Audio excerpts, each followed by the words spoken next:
Eres calor en el frío, en el desierto un río, luz en la oscuridad. Soledad, eres calor en el frío, en el desierto un río, luz en la oscuridad. Fiesta en la soledad. Quiero agradecer todo lo que tú me das, la gracia que viví. Nadie me ama así. Cada minuto que pasa quiero recordar. Lo diste todo y más para conmigo estar. Encontré en ti un camino paso a paso hasta el hogar. Y la verdad es que no existe nadie así. Eres vida, eres real. Eres calor en el frío, en el desierto un río, luz en la oscuridad. Fiesta en la soledad. Eres calor en el frío, en el desierto un río, luz en la oscuridad. Fiesta en la soledad. Oh, oh, oh, oh, oh,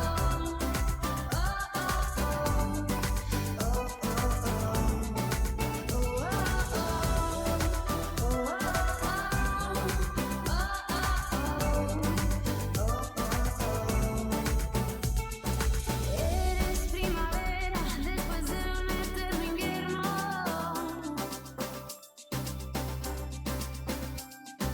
Eres la esperanza de los que nunca tuvieron.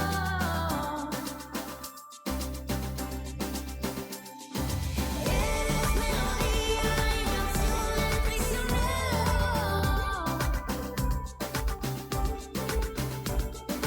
Eres lo que todos necesitan. Eres calor en el frío, en el desierto un río, luz en la oscuridad. Fiesta en la soledad. Eres calor en el frío, en el desierto un río, luz en la oscuridad. Fiesta en la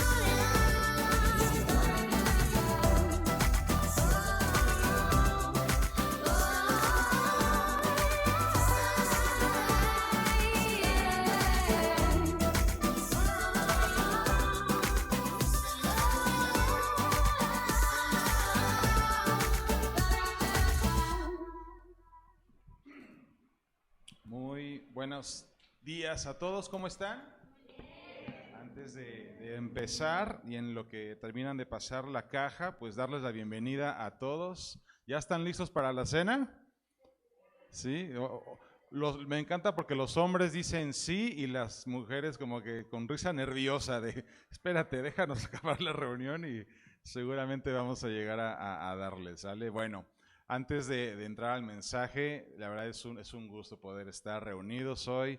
¿Habías pensado estar un 24 de diciembre en la iglesia? ¿No? La iglesia no se detiene, ¿sí? La iglesia va a seguir funcionando siempre sí o sí y aunque sean días festivos, pues qué mejor que también pasar parte de ese día festivo pues con la otra familia, ¿no? Que es la familia de la iglesia. Así que siéntete en casa. También quiero darle la bienvenida, veo gente nueva, bienvenidos. Esta es su casa, gracias por estar aquí con nosotros. Somos La Vid, una iglesia conformada por familias que lo único que buscamos es tener una relación cercana con Cristo, conocerle más, forjar un carácter como Él lo tiene. También predicamos el Evangelio, también buscamos seguir su ejemplo. Y quiero, no está ahorita, no se puso en los anuncios, se nos pasó, pero quiero darte testimonio de lo que hicimos el domingo pasado. Como sabes, el domingo pasado no solamente tuvimos reunión, salimos a predicar al hospital que está aquí a la vuelta al Pares, ¿no? Entonces fue un buen tiempo, fue un tiempo en donde como iglesia pudimos sumarnos primero a preparar las tortas, a armar la logística. Confesamos, nunca lo habíamos hecho aquí en Cuernavaca, primera vez que salimos a predicar de esta manera a las calles. Generalmente lo hacemos también en Semana Santa, ¿sí?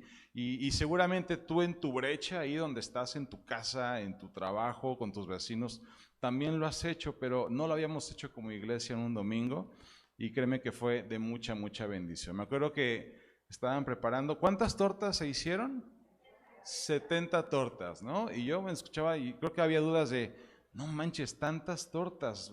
¿Va a haber gente en el hospital para entregar todo esto?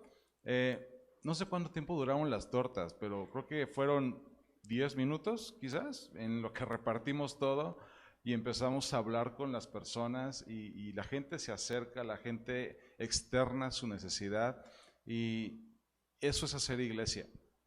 ¿Sí? Eso es seguir los pasos de Cristo, eso es seguir un ejemplo. No es el ejemplo de los pastores, no es el ejemplo de los que tú ves aquí enfrente. Créeme, los que estamos aquí somos completamente imperfectos, somos completamente pecadores, créeme, pero seguimos a aquel que no lo es. Seguimos a aquel que nos puso un ejemplo en su palabra de ir y predicar el evangelio. Así que para la próxima que lo hagamos, porque lo vamos a seguir haciendo, te invitamos a que te sumes, a que nos acompañes y sigamos haciendo esto. ¿Te parece? ¿Sí? Bueno, entonces saquen su Biblia, ¿sí? Traen su Biblia, ¿verdad? ¿Sí? A ver, arriba, Biblias arriba. Eso. Ya veo más Biblias que celulares, eso ya es buena señal, también me gusta mucho. Como sabes, estamos aprendiendo del libro de los Hechos, vamos en nuestra clase número 14 y hoy vamos a aprender del capítulo 13 del libro de los Hechos, ¿sale? Así que antes de empezar, cierra tus ojos, vamos a poner este tiempo en manos de Dios. Padre, yo te doy gracias, Señor, hoy es Navidad. Hoy celebramos una fecha especial para todos los que te conocemos, Señor. Y hoy queremos conocerte mucho más. Padre, yo te pido que tú traigas un entendimiento claro a tu iglesia. Que lo que aprendamos el día de hoy nos haga amarte más y nos haga seguirte mucho más.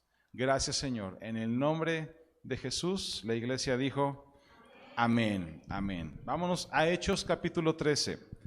Hechos capítulo 13, versículo 1. ¿Sí? La semana pasada hablamos de cómo Pedro fue liberado de la cárcel, ¿sí? De una manera sobrenatural, de una manera milagrosa.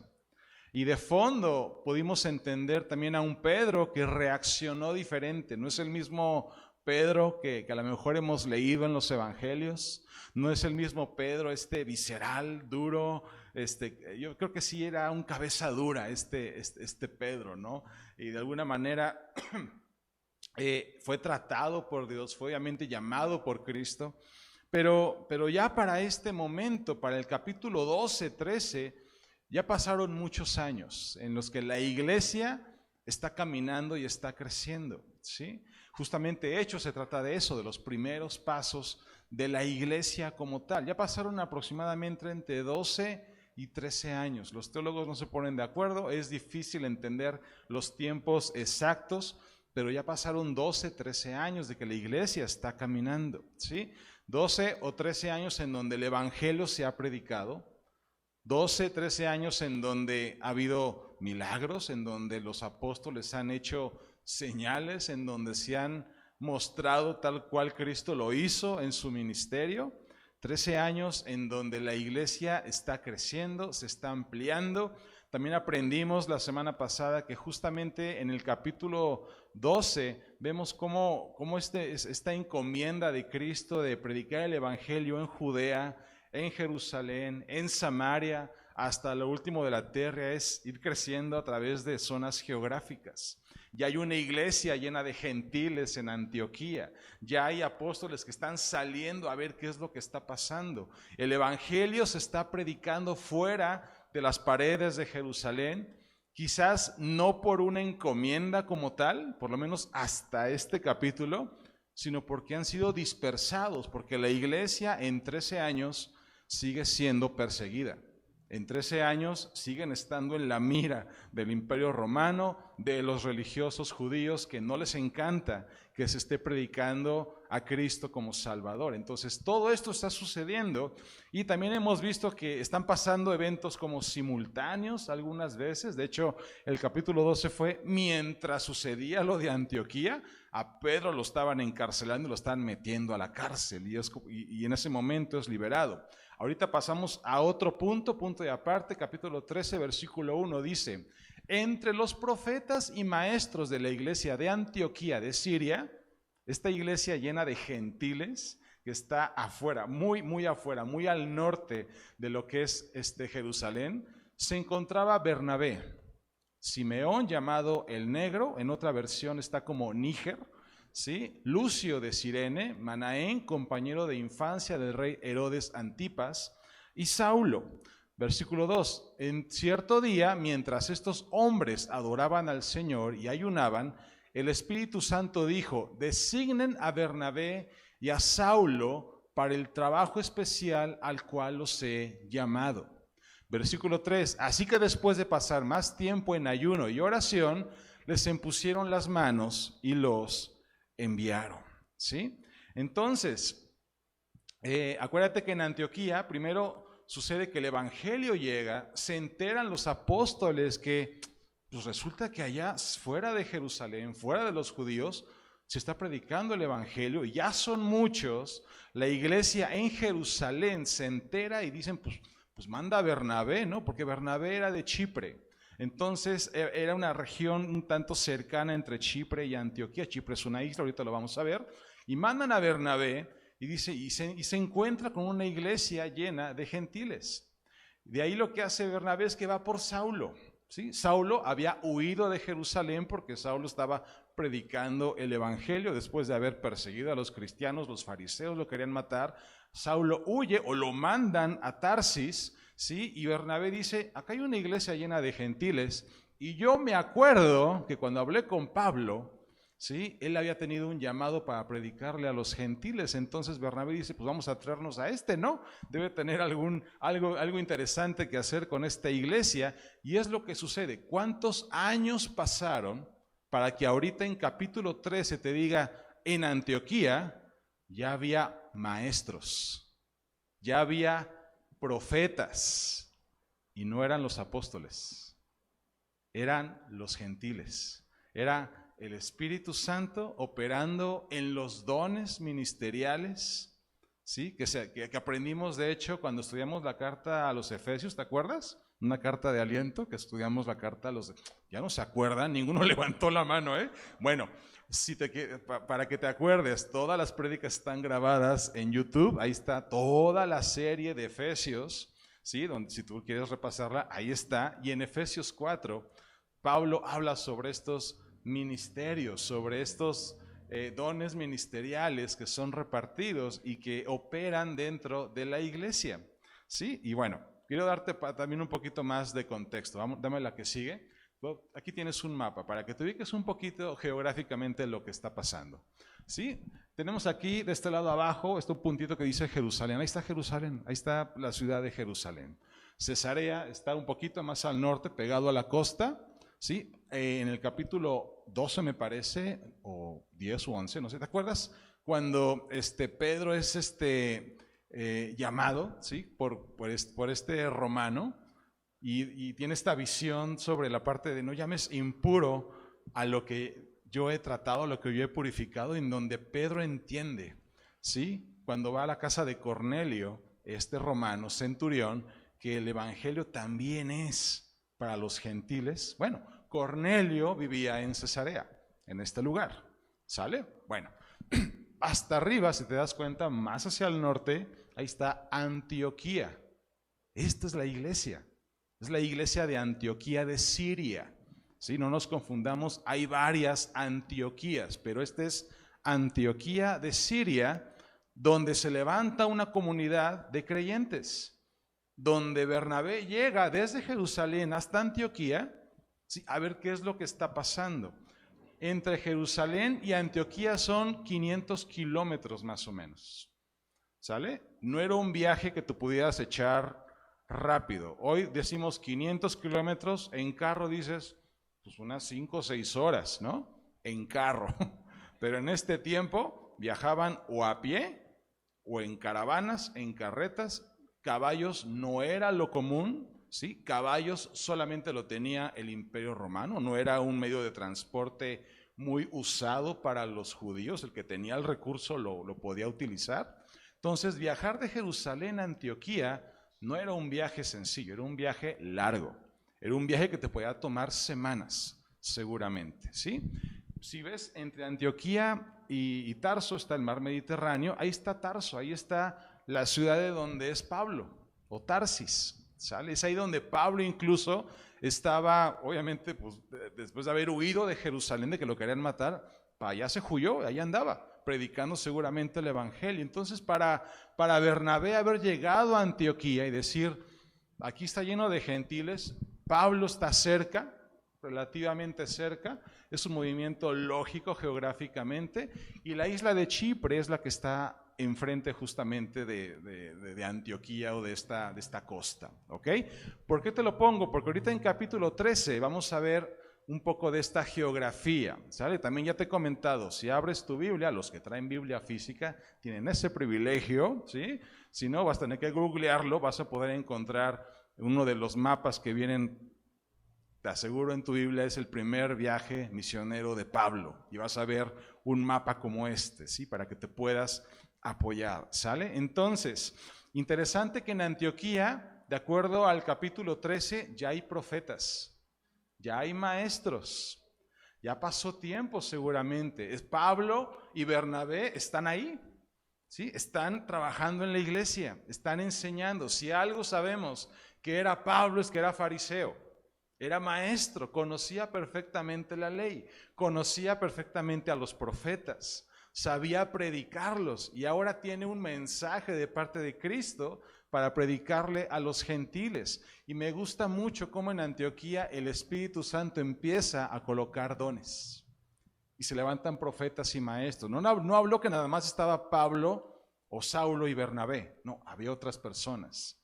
Y vemos a un Lucio de Cirene, y vemos a un Simeón de Cirene, no, perdón, me regreso, ¿cómo se llamaba? Un Simeón llamado el Níger o el Negro.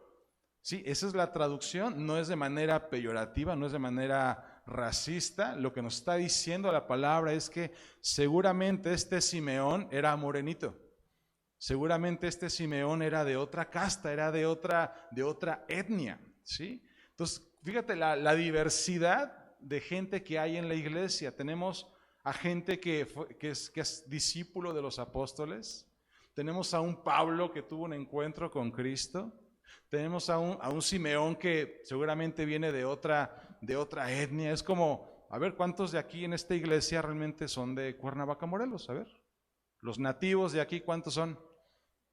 ¿Ya te diste cuenta? Son bien poquitos, ¿eh? Los demás somos de fuera. Los demás no somos de Morelos, no somos de Cuernavaca, ¿sí? Muy parecido a lo que está pasando en Antioquía. También dice que estaba este Manaén, que era compañero de infancia del rey Herodes Antipas, o sea, un junior, era un cuate que estuvo con las autoridades, un cuate que se estaba codeando con el gobernador, ¿sí? Ese cuate está en la iglesia también. Y en él están siendo depositados dones. ¿Por qué te estoy diciendo todo esto, iglesia? Si alguna vez tú has creído que la parte de predicar el evangelio, de enseñar, de ser profeta, de ser enviado para levantar una misión, una iglesia en algún lado, es para algunos nada más. Es para los que de manera hereditaria han heredado a lo mejor el sacerdocio en una iglesia, en el pastorado.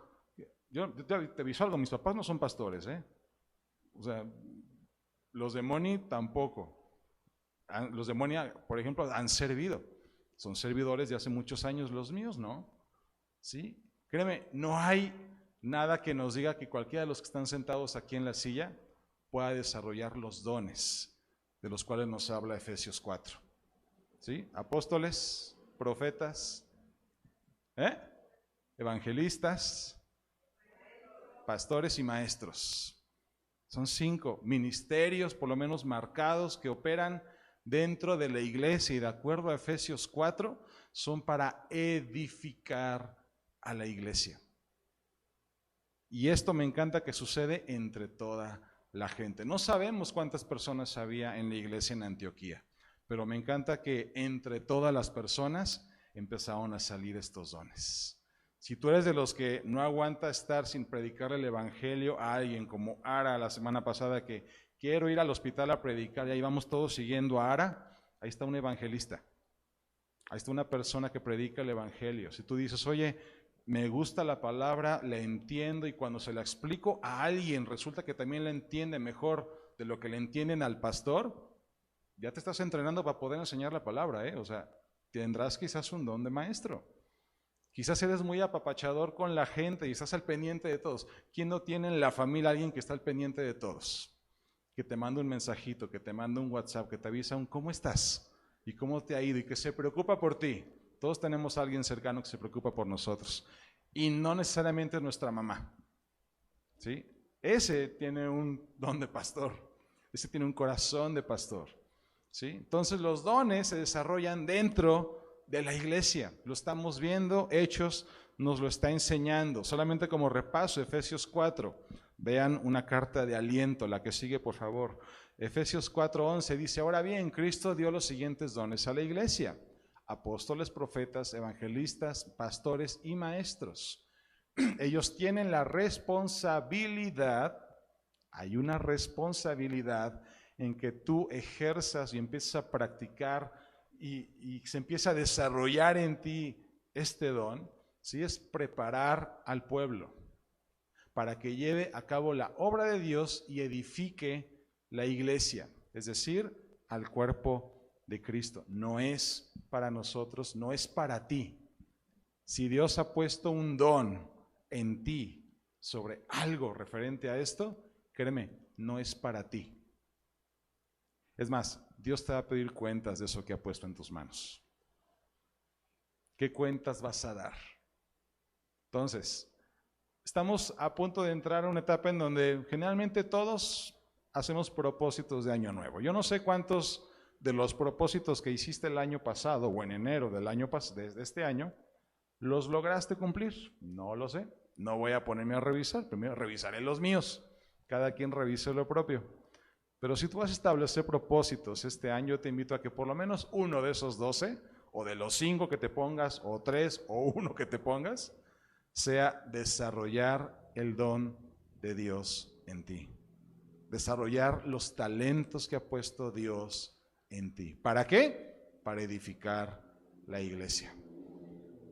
Esa es la razón de por qué tú y yo seguimos aquí, a pesar de haber ya aceptado a Cristo, si es que ya lo hiciste. ¿Te has preguntado por qué, si no ya acepté a Cristo, por qué no me he ido con Él? ¿No sería más fácil? Créeme, como pastores sería mucho más fácil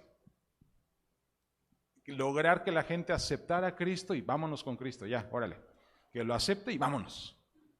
Ahí luego lo alcanzaremos. Créeme, sería bien fácil. Sería más fácil para la iglesia tener un control de aceptaste, ya lánzate, porque de aquí a que venga su segunda venida o a ti te toque partir con Él, hay que cuidar la salvación. Hay que seguir caminando. Hay trabajo que hacer. Pero uno de esos trabajos es edificar la iglesia, preparar al pueblo, predicar el evangelio. Esa es chamba que tú y yo tenemos de aquí al momento en que tú y yo seamos llamados a su presencia. ¿Sale? Bueno, vamos a seguir con Hechos capítulo 13, versículo 4. Entonces, en Antioquía, Dios, el Espíritu Santo, habla a través de profetas y maestros y les dice: ya apártenme a Pablo y apártenme a Bernabé, que tengo una chamba para él, ¿sí? Dice la Biblia que después de haber estado ayunando mucho más, ellos fueron enviados, ¿sí? Versículo 4, entonces Bernabé y Saulo fueron enviados ¿por quién? No por los pastores, no por los encargados, no por los de Antioquía, no por los gentiles, por el Espíritu Santo. Que nos quede bien claro algo: Dios es el que manda a la obra. Dios es el que toma a las personas y las envía. Créeme, creo que hubiera sido mucho más cómodo para la iglesia en Antioquía que Bernabé y Saulo se quedaran ahí. Debería ser mucho más cómodo. ¿Sale? Tienes a un cuate que está codo a codo con los apóstoles allá en Jerusalén, que era humilde, que era un cuate que era el hijo de consolación. Era un cuate que apapachaba a las personas, que estaba al pendiente de todos. Tienes a un Pablo fariseo maestro que enseña. Cuán útil debió haber sido Pablo para la iglesia en ese momento, ¿no lo crees? ¿No hubiera sido mejor? No, mejor a Pablo nos lo quedamos acá, ¿no? Y a ver a quién más mandamos, ¿no? Alguien que se vaya a entrenar allá a las misiones. No, mandaron a Pablo y a Saulo. No fue una decisión seguramente sencilla para la iglesia, pero no era la iglesia la que estaba decidiendo, era el Espíritu Santo el que los estaba enviando. Dice, descendieron hasta el puerto de Seleucia, y después navegaron hasta la isla de Chipre. ¿Viste el mapa que casi enfrente de Antioquía está la isla? Pues se echaron un brinquito y pasaron a la isla, ¿sí? Allí en la ciudad de Salamina fueron a las sinagogas judías y predicaron la palabra de Dios. Juan Marcos fue con ellos como su asistente, y aquí sale un personaje más, sale el personaje de Marcos. ¿Quién es este Marcos? Si tú abres el Nuevo Testamento, ponte en el Nuevo Testamento, el segundo evangelio fue escrito por este cuate, que en este momento era un jovencito, en este momento era una persona que estaba empezando a ser discipulada, ¿sí? Y este cuate dice, pues yo me voy con Saulo y me voy con Bernabé. Y va este Marcos también. Marcos escribe el evangelio de Marcos, ayudado también se entiende por Pedro. De hecho, algunos dicen el evangelio de Marcos es realmente el evangelio de Pedro, pero bueno, lo escribió Marcos como tal, ¿sí? También sabemos que Marcos era sobrino de Bernabé. Cuando leas Colosenses o demos algún estudio de Colosenses, vamos a aprender que Pablo hace referencia al sobrino de Bernabé, a este Marcos, y es este Marcos. Marcos es hijo de María, que era la dueña de la casa donde cuando Pedro se escapa de la cárcel, va a la casa de María en Jerusalén. Es esta María, es la casa de Marcos. Algunos creen que también es la misma casa en Jerusalén donde sucede Hechos 2, donde viene el Espíritu Santo en este aposento, donde estaban todos reunidos orando, esperando la venida del Espíritu Santo. Y ya más volado, algunos creen que es el mismo lugar donde fue la última cena, pero eso no está comprobado. Pero bueno, son datos solamente para que te ubiques en tiempos y en sucesos, para que no nos hagamos bolas, ¿ok? Entonces, Juan Marcos va con ellos. Más adelante vamos a ver que algo pasa con Marcos y algo pasa con Saulo, que como que se pelean, como que no llegan a un acuerdo en cómo hacer las cosas, y Marcos los deja y Pablo lo veta un poquito para que lo acompañe, ¿sale? Seguimos leyendo. Versículo 6 dice, después viajaron de ciudad en ciudad, están en Chipre, están en esta isla, acuérdate, la están seguramente atravesando, viajaron de ciudad en ciudad por toda la isla hasta que finalmente llegaron a Pafos, donde conocieron a un hechicero judío, un falso profeta llamado Barjesús. O sea, como un doctor Simi, pero en Cristo, haz de cuenta, ¿no? En versículo 7, el tal se había apegado al gobernador Sergio Paulo, quien era un hombre inteligente, ¿sí? Sergio Paulo, que lo tengo en versión NTV, como gobernador, pero también en otras versiones está como un procónsul, ¿ok? El gobernador invitó a Bernabé y a Saulo para que fueran a verlo, porque quería oír la palabra de Dios, pero Elimas, que es el nombre de Barjesús en griego, el hechicero se entrometió y trataba de persuadir al gobernador para que no prestara atención a lo que Bernabé y Saulo decían. Trataba de impedir que el gobernador creyera. Algo interesante con este Barjesús. En versículo 6 dice que era un hechicero judío. Esto ya nos debe hacer muchísimo ruido, porque para los judíos, por la ley mosaica, estaba completamente prohibido practicar la hechicería. Está en Deuteronomio, dice, no consultes a las estrellas, no te metas con magos, no te metas con adivinaciones, no le hagas a la magia negra, ¿sí? No te metas con la suerte, no intentes adquirir bendición, no le busques por ahí.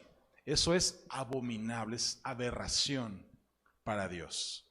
O sea, la ley de Moisés, acuérdate que para los judíos estaba tatuada en sus vidas. Era lo que se enseñaba en las sinagogas. la ley de Moisés, los profetas y los salmos. Era algo que para un judío era muy claro, así como no comer carnitas, ¿sí? Como la parte de guardarse en los alimentos, como saber que no podemos entrar a casa de alguien que no sea judío. Así de cuadrado si lo quieres ver, pero era algo que estaba en la ley. Y aquí de repente se encuentran con un judío hechicero. No, bueno, este cuate está pero perdidísimo. Y no cualquier hechicero. Ya se hacía llamar Bar Jesús. O sea, ¿te imaginas cómo iba el evangelio de avanzado? Que dijo, órale, lo pirateamos. Y se puso un nombre, el nombre de aquel que estaba siendo predicado alrededor. Era Bar Jesús, o Elimás, ¿no? También en griego. Y resulta que este cuate tuvo la astucia de poderse acercar al gobernador, a la autoridad, cosa que hoy no se nos hace tampoco nada extraña. Aún en nuestro país, en este gobierno, es muy común que los gobernadores, que autoridades, sea desde presidencias municipales hasta presidencias de la República, de repente consulten y se anden codeando con hechiceros, chamanes, con brujos, muy pocos con pastores o con autoridades religiosas con doctrina sana. Es algo que, desde este tiempo ya sucede. Han pasado, insisto, 13 años de que la iglesia se está levantando. Realmente son poquitos años en comparación con lo que llevamos de más de 2000 años de historia.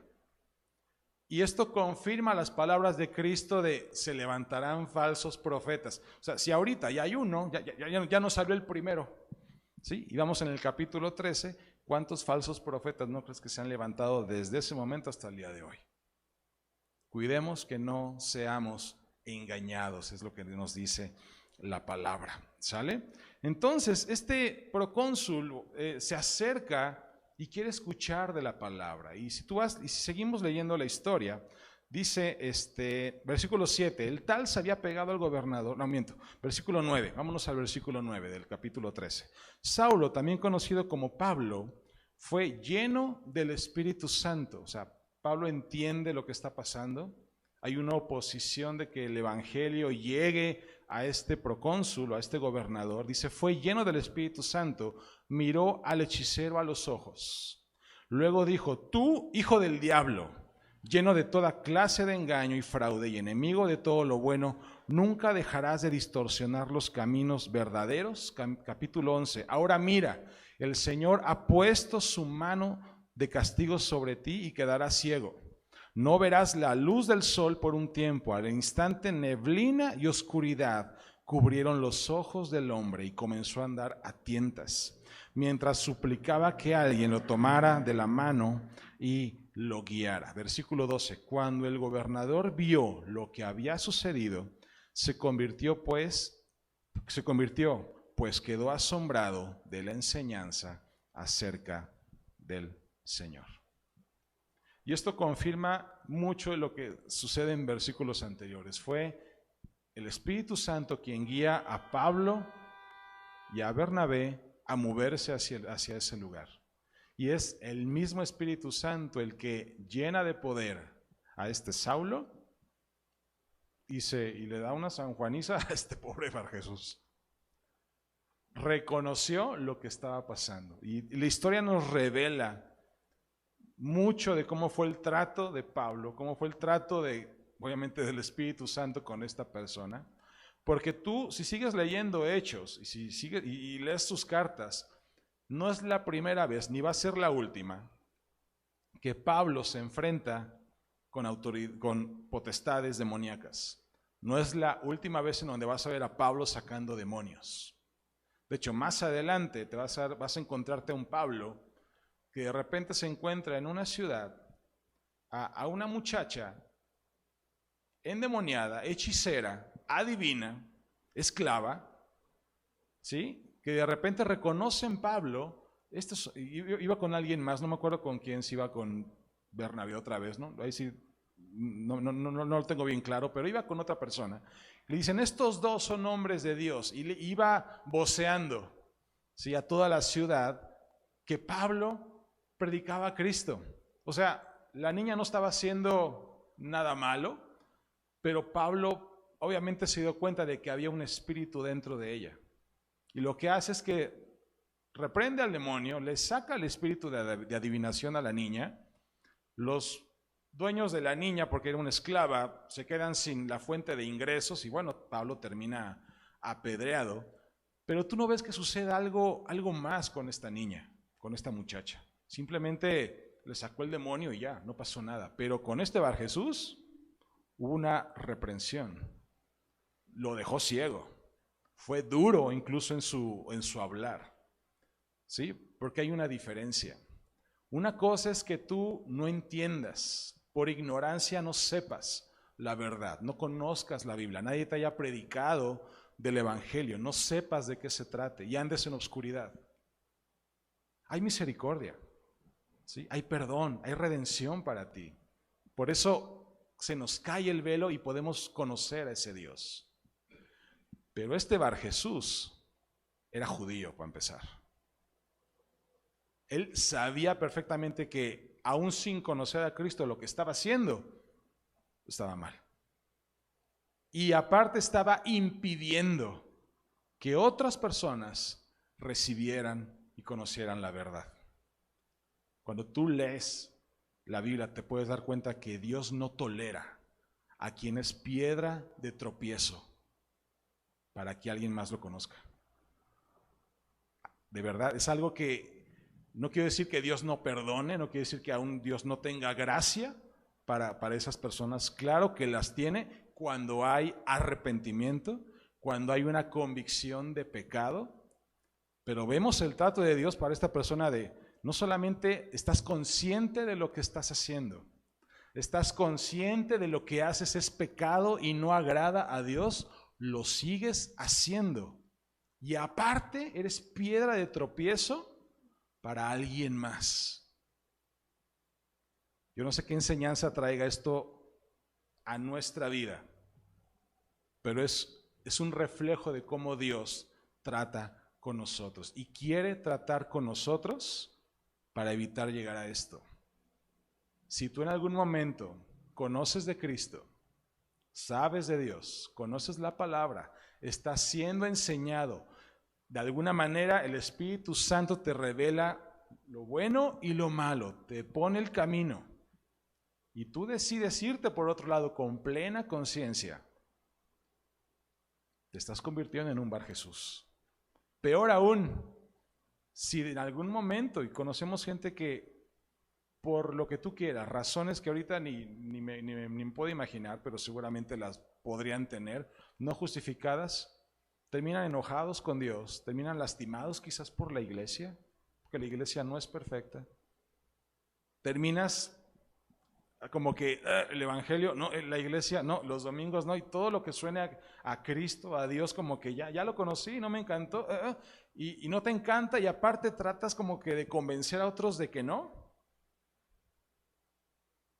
Te estás convirtiendo en un Bar Jesús. No declaro maldad sobre tu vida, ni declaro consecuencias en tu vida. No nos toca hacer eso. Lo que me toca a mí es enseñarte lo que sucede y cómo es el trato de Dios con este tipo de personas.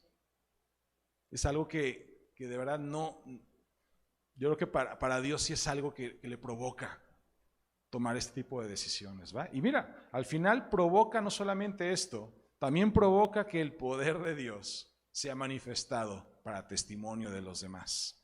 ¿Sale? Le saca un demonio. Ahora, seguimos avanzando. Versículo 13. Luego Pablo y sus compañeros salieron de Pafos en un barco rumbo a Panfilia y desembarcaron en la ciudad portuaria de Perge. Allí Juan Marcos los dejó y regresó a Jerusalén. Algo pasó. No sabemos qué fue. Lo único que sabemos es que ya en las cartas de Pablo, más adelante, de repente Marcos ya aparece otra vez, pegado a Pablo. Y Pablo dice, y aquí está Marcos, discípulo aprobado, o sea, seguramente hubo una restauración, seguramente hubo limaron las perezas, y eso también nos revela un poco la parte de la iglesia no es perfecta. Hay rencillas también, aún entre servidores. Aún entre los que somos llamados a estar en la obra, puede haber rencillas, pero me encanta cómo se resolvió después hablaremos de eso, ¿no? Allí Juan Marcos los deja, regresa a Jerusalén, pero Pablo y Bernabé siguieron su viaje por tierra adentro hasta Antioquía de Pisidia.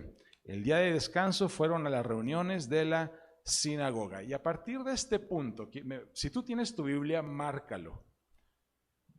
Así como el capítulo 10 es un capítulo que tú y yo deberíamos de tener como que separado en la Biblia, o por lo menos bien ubicado en el libro de los Hechos, como el capítulo en donde Dios revela a los apóstoles que el evangelio es para los gentiles también, no nada más para los judíos, y que gracias a esa visión y a esa obediencia tú y yo tenemos evangelio, tú y yo tenemos a Cristo como tal, no se quedó con ellos, ¿sí? A partir de este versículo 13 del capítulo 13, vemos a un Pablo que empieza a crecer y a hacer notar la autoridad que el Espíritu Santo pone en él.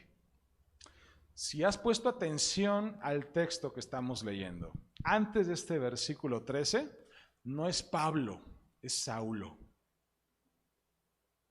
Y no es Pablo y Bernabé, es Saulo y Bernabé.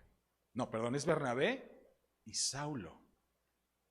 Es decir, sin duda, lo que sucedió con el gobernador, este evento con Bar Jesús, en donde Pablo es lleno de poder y ya se manifiesta la autoridad de Cristo en ese lugar, y logra a través del Espíritu Santo que un gobernador le conozca y se convierta a Cristo. Eso pone a Pablo con la gente que le rodea en un nivel de autoridad y en un nivel de quizás ¿no? Además de autoridad, como que lo pone en una situación en donde algo está haciendo Dios con él. Algo relevante, algo que sin duda va a impactar generaciones. A partir de aquí ya no es Saulo, es Pablo. Y aquí dice Pablo y sus compañeros.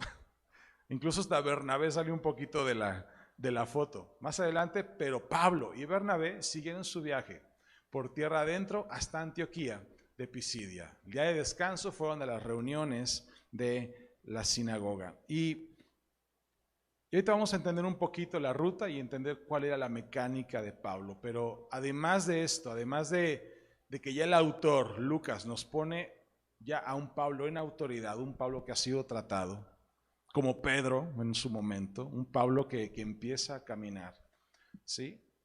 También hay una razón de por qué ya no es Saulo, ahora es Pedro.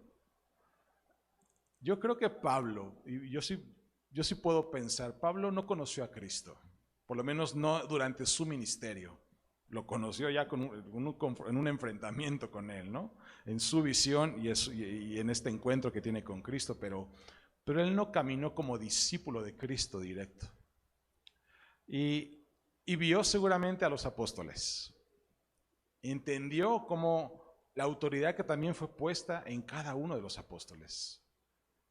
Y yo creo que algo en lo que sucedió en la vida de Pablo, que es algo que se repite y se enseña en muchas de las cartas, es que aún Pablo, siendo Pablo, con Cristo, y incluso antes de conocer a Cristo, fariseo, de la tribu de Benjamín, celoso, Pablo se autodescribe como un judío de entre judíos, fariseo de fariseos.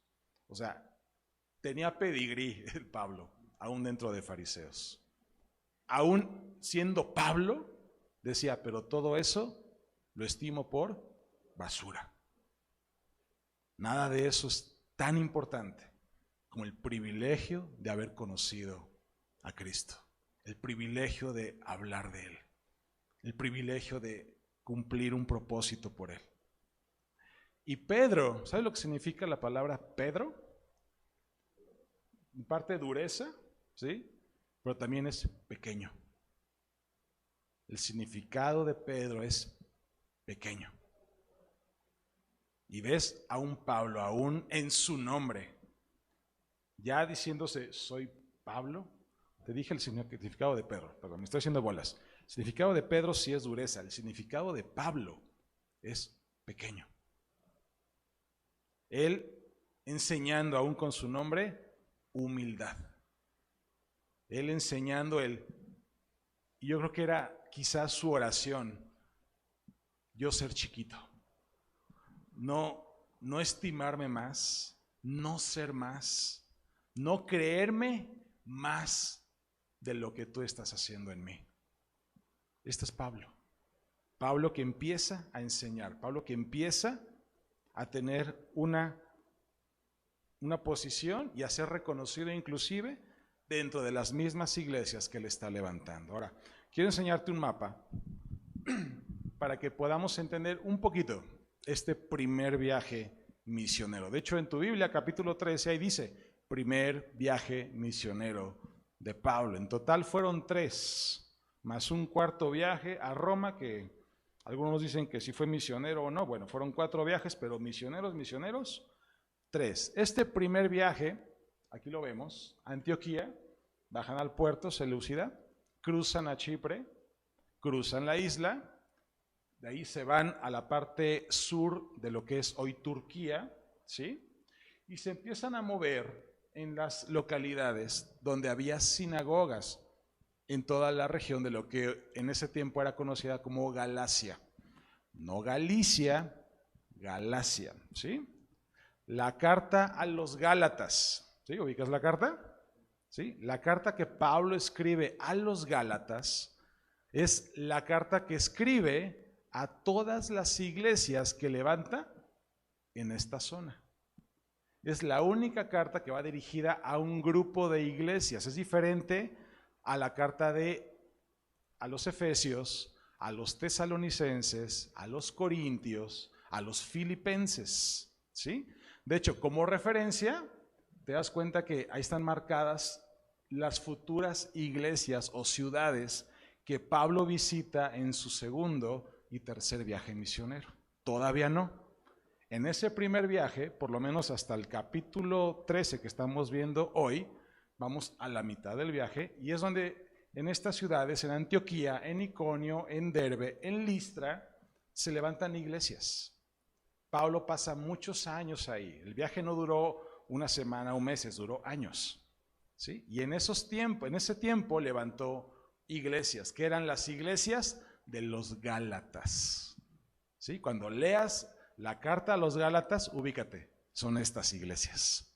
Son las iglesias que levantó en su primer viaje misionero. Las otras vienen en segundo y tercer viaje misionero. Y en versículo 15 entendemos que la mecánica de Pablo, él se iba moviendo, él iba caminando, él iba recorriendo ciudades, y la mecánica para él era llegar a una ciudad, hay judíos, debe haber sinagoga.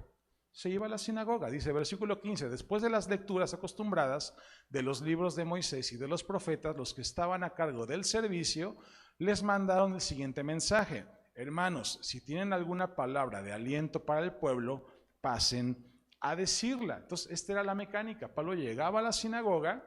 Pablo era un fariseo reconocido. Pablo era famoso, por así decirlo, por sus enseñanzas.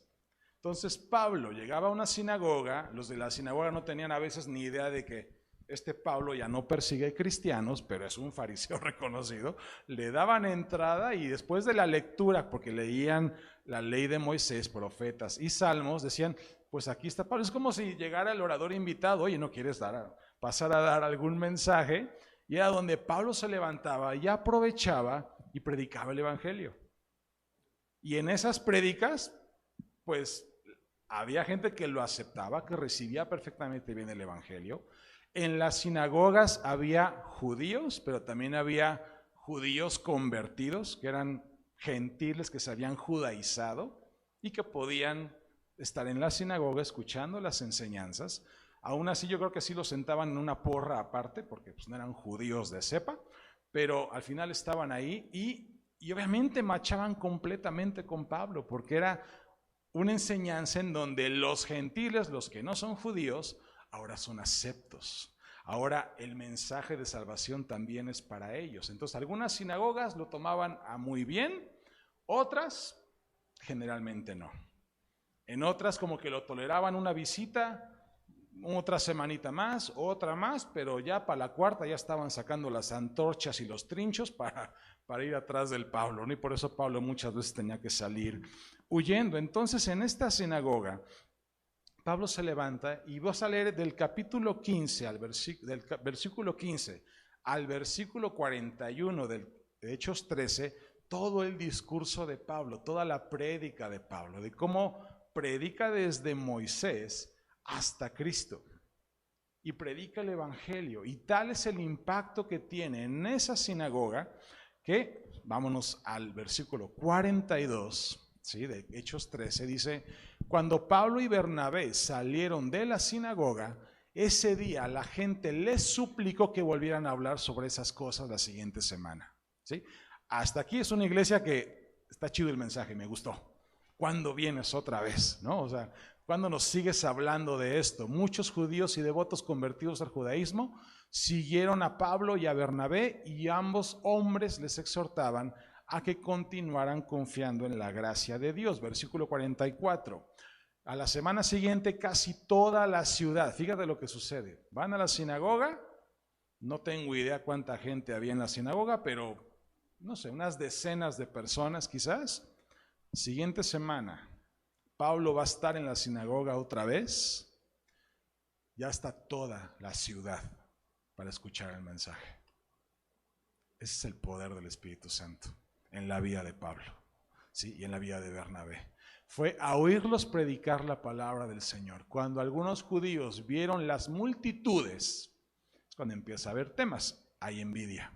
Así que calumniaban a Pablo y debatían contra todo lo que él decía. Y bueno, tuvieron que salir huyendo de ahí y la historia sigue.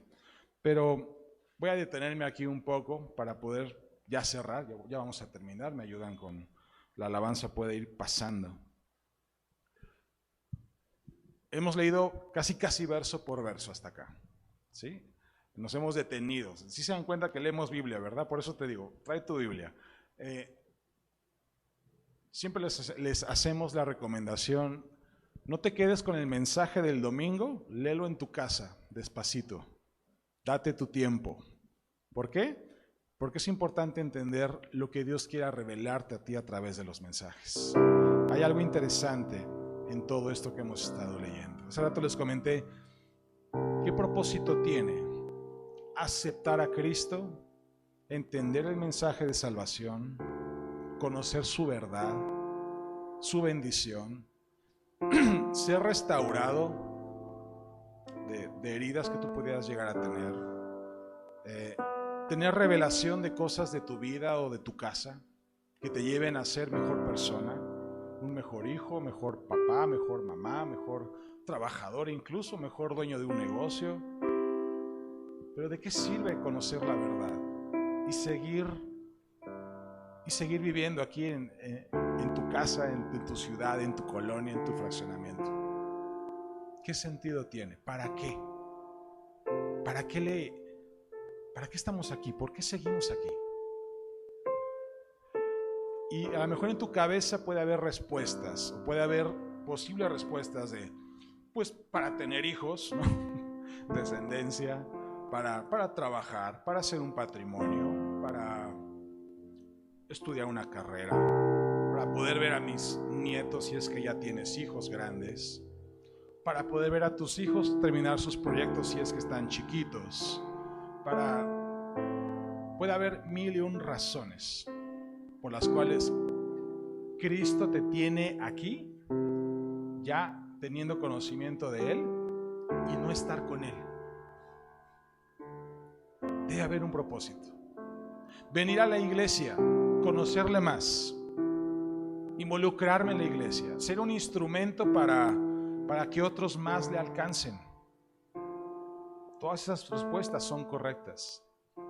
El problema es cuando relacionamos a la iglesia con milagros, o relacionamos a la iglesia como el lugar en donde pasan cosas sobrenaturales, o donde queremos ver esas sanidades, queremos ver lo que dice, y estamos aprendiendo del libro de los Hechos, queremos ver cómo se sacan los demonios, Queremos ver ese tipo de milagros.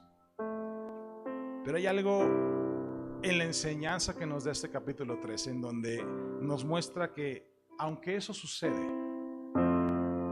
y Dios usa eso para gloria de su nombre, y usa eso para que otros le conozcan, y usa los milagros, las señales y todo lo sobrenatural que puedes leer en la Biblia, lo usa. El principal objetivo no es el hecho como tal. Y para eso quiero repasar algunos versículos para que detectemos realmente el por qué seguimos aquí y por qué tú estás aquí. En Hechos 13:5 dice: allí en la ciudad de Salamina, en Chipre, fueron a las sinagogas judías y predicaron la palabra de Dios. ¿Sales? Es Pablo y Bernabé, recién llegados a Chipre, la primera ciudad, se meten a la sinagoga a predicar la palabra de Dios. Ahí se encuentran a Bar Jesús. ¿Pero cuál fue el objetivo? Predicar el mensaje. En este enfrentamiento con Bar Jesús, Hechos 13, capítulo 7, dice: el gobernador invitó a Bernabé y a Saulo para que fueran a verlo. ¿Qué quería el gobernador? Oír la palabra de Dios. Si sigues avanzando, versículo 12 dice: cuando el gobernador vio lo que le había sucedido a Bar Jesús, se convirtió, pues quedó asombrado. ¿De qué quedó asombrado? De la enseñanza acerca del Señor. ¿Se quedó asombrado de que se quedó ciego? ¿Se maravilló de las palabras de Pablo, de cómo reprendió al demonio? ¿Se quedó asombrado? De la enseñanza, de las palabras que le fueron predicadas al gobernador. Versículo 42, ya cruzaron el charco, ya están en Galacia. Cuando Pablo y Bernabé salieron de la sinagoga ese día, la gente les suplicó que volvieran a hablar sobre esas cosas. ¿Cuáles cosas? La palabra. Que volvieran a hacer milagros,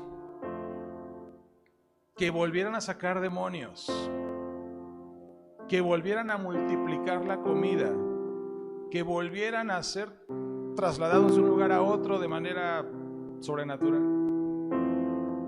Escuchar la palabra, escuchar el mensaje. A la semana siguiente, versículo 44, casi toda la ciudad fue a oírlos predicar la palabra. A veces como iglesia hemos caído y hemos fallado en hacer show para las personas, en hacerlo atractivo para llamar la atención de la gente.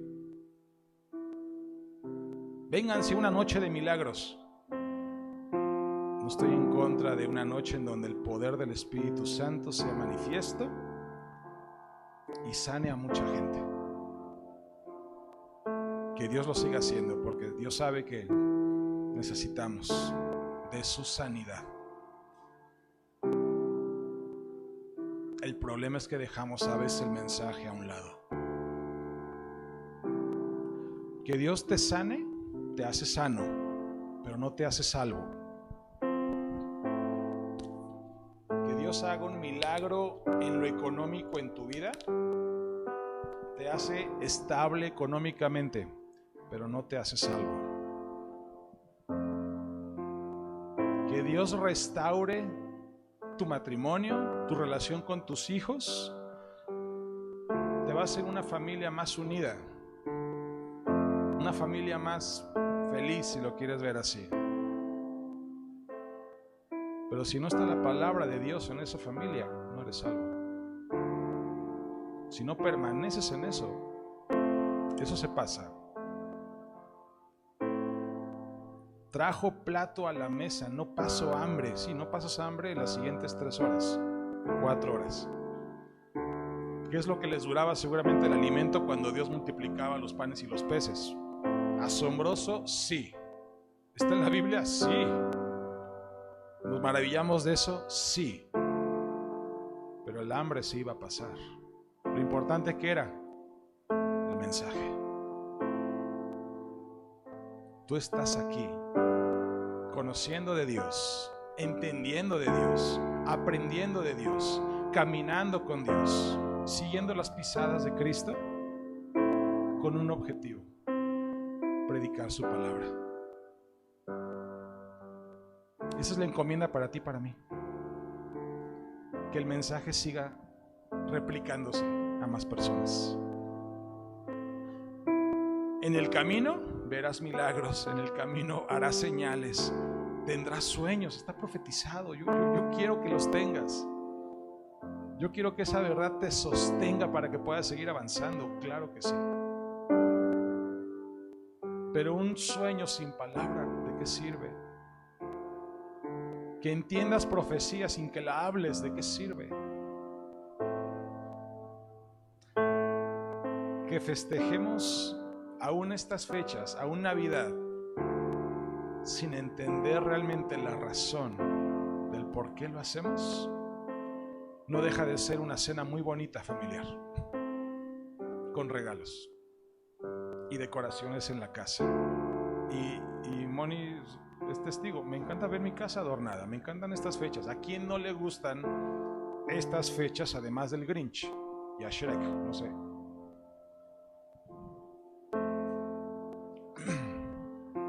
Y aún el Grinch tuvo su trato y tuvo que ser tratado en su corazón para poder vivir la festividad de otra manera. No es bíblico, no lo buscan en la Biblia, ¿sí? Pero si hasta el mundo nos enseña la parte de, aún para estas fechas, hay que tener un corazón apto para estas fechas. Isaías 9, del 6 al 7 dice: porque un niño nos es nacido, hijo nos es dado, y el principado sobre su hombro, y se llamará su nombre, fíjate, admirable, consejero, Dios fuerte, Padre eterno, príncipe de paz. Lo dilatado de su imperio y la paz no tendrá límite. Sobre el trono de David y sobre su reino, disponiéndolo y confirmándolo en juicio y en justicia desde ahora y para siempre. Esta es la razón de por qué celebramos Navidad. Y a lo mejor tú podrás decir, pero Cristo no nació en Navidad. Tienes toda la razón. No nació en Navidad. No nació un 25 de diciembre. Es más, ni sabemos cuándo fue. Trata de buscar a los mejores teólogos que te puedas imaginar. No hay uno solo que coincida. La Biblia no nos da esos datos. Podemos cruzar información, irnos a los históricos y hay otros libros históricos de los emperadores y los tiempos y el censo cuando se hizo. Y no, pues que fue 5 años antes y después y no sé qué. Mira, si no está en la Biblia, si para Dios no era importante que supiéramos la fecha del día en que Cristo nació, yo descanso en eso. Porque sí sé cuando una fecha es importante para Dios y la pone en la Biblia. Es muy claro para los judíos cuándo celebrar la Pascua. Está marcada desde la ley de Moisés. Tal día, tal mes lo vas a celebrar y será recordatorio para ti y tu casa de cuando lo saqué de Egipto. Esa fecha ahí está. Como la fecha que a lo mejor tú es cuando acepté a Cristo, la tienes a lo mejor, si te acuerdas. Si no naciste en cuna cristiana, si fue un día me invitaron a una reunión, ese día fue a la iglesia, ese día hice la oración y ese día acepté a Cristo, que es una fecha bien marcada para ti. Yo no me acuerdo y no nací en cuna cristiana, estaba bien chiquito. pero sí me acuerdo el día que le dije sí a Dios, ya consciente, ya con un trato en mi vida. De ese día sí me acuerdo. Celebramos Navidad. Y si culturalmente y socialmente hoy es el día en el cual nos juntamos como familia y estamos en un sentir y en un corazón humilde y sencillo para con los que nos rodean, no te olvides que es un día perfecto, es la excusa perfecta para acordarte de esta promesa, de que Cristo iba a venir. Fue profetizado, vino, nació, estuvo entre nosotros, fue a la cruz, murió, resucitó por ti y por mí, venció a la muerte, estuvo un poco más de tiempo, se fue, dejó encargados, dejó encomienda, y Él va a regresar. ¿Lo crees? Él va a regresar. Esa es la fe que tú y yo compartimos y predicamos a un Cristo que no está crucificado. Por eso no nos gusta ver a un Cristo crucificado. Tenemos la imagen de la cruz muy clara y no tenemos ningún problema en poner una cruz. Es un símbolo, es un recordatorio. Pero no tenemos a un Cristo en esa cruz. Él no está en la cruz. Él está en este momento. ¿Dónde está? A la diestra del Padre. Él está a la diestra del Padre. Y Él va a regresar por su iglesia. Apenas tenía una conversación con alguien que Dios está tratando con esa persona. Tú sabes que a raíz de la pandemia la iglesia salió de sus 4 paredes a iglesia en línea, ¿no? Gracias a Dios por la iglesia en línea. Esta prédica se está grabando, hay gente que está conectada y nos está siguiendo. Gracias a Dios por esas personas. Pero la grabación está dedicada a la gente que no vive en Cuernavaca, o la gente que es de la iglesia pero que está enferma o en una situación donde está en su casa y puede hacer iglesia con nosotros en línea. Solamente es para esas personas. Si tú tienes salud y vives en Cuernavaca y conoces de Cristo, ven a la iglesia. Y esta persona estaba en su conflicto porque a raíz de la pandemia se fue en línea y no ha regresado. Está como que, pues, sí voy, ¿no? Sí voy, pero es más cómodo tomar la reunión en tu cama con un cafecito, ¿poco no? Pero ¿qué crees? Cristo viene por una iglesia. Viene por ti y por mí, pero viene por su iglesia. ¿Eres parte de la iglesia? Uy, no los oigo muy convencidos. ¿Son parte de la iglesia? Ok. Pues viene por ustedes. Por los que están en línea, mi llamado es: congréguense, vayan a la iglesia. Si no es a esta, a la que te quede más cerca en tu ciudad, ve a la iglesia. Y si no sabes ir a dónde, búscanos, te podemos dar referencia de iglesias con doctrina sana para que tú puedas ir a ese lugar. Esta es la razón por la cual festejamos. Jesus is the reason for the season, para los que son de Estados Unidos. Ok, ponte de pie, vamos a orar.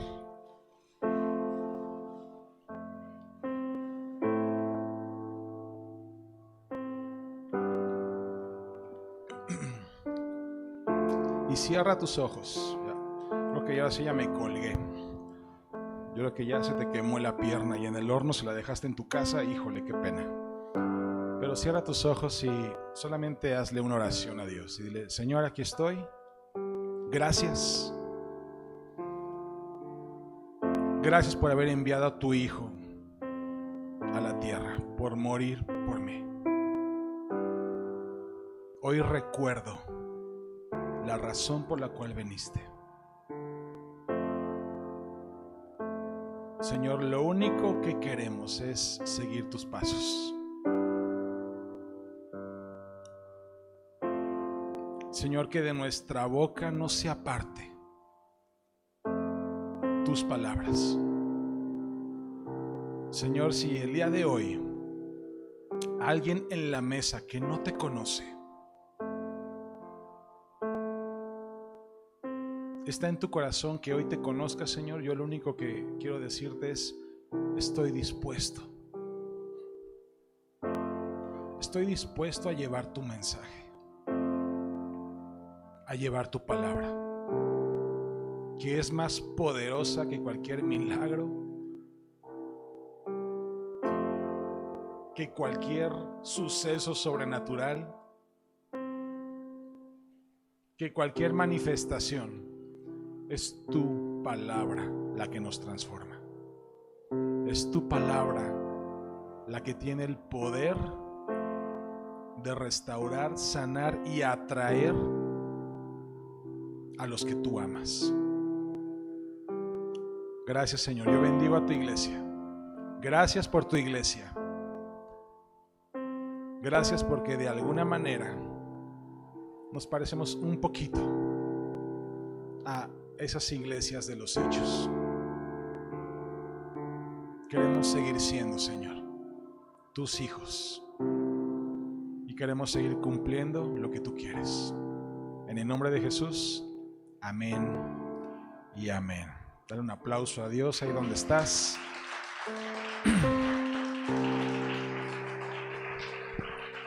Y yo voy a pedirte, antes de terminar, mientras te despides, antes de que te retires, dale un abrazo a alguien, dile feliz Navidad, pásatela bien, cenen bien, familia, de verdad pasen en familia. Los que van a viajar, viajen seguros, no viajen de noche, y nos vemos la próxima semana en nuestra última reunión del año. Que Dios te bendiga, que tengas feliz Navidad. Hasta luego.